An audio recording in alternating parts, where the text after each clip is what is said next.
আসবো helps in debugging and testing. তাহলে debugging কাকে বলে?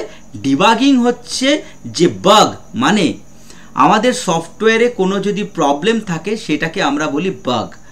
প্রোগ্রামিং করার সময় এরার হলে, ভুল হলে সেটা এরার, আর সফটওয়্যার তৈরি হয়ে গেছে সেখানে যদি প্রবলেম হয় তাহলে সেটাকে আমরা বলি বাগ। সেই বাগটাকে যখন বাগ কোনো খুঁজে পাওয়া গেছে, অর্থাৎ সফটওয়্যারে কোনো ভুল পাওয়া গেছে, সেই ভুলটাকে যখন কারেকশন করা হবে সেটাকে বলি ডিবাগ।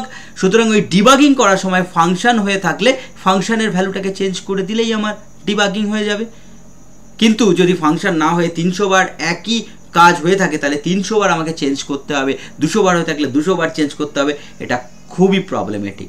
এবং টেস্টিং, কোনো একটা সফটওয়্যার যখন টেস্টিং করা হয় সেই টেস্টিংয়ের সময় ফাংশন দিয়ে কাজ করলে অবশ্যই আমরা অ্যাডভান্টেজ পাবো।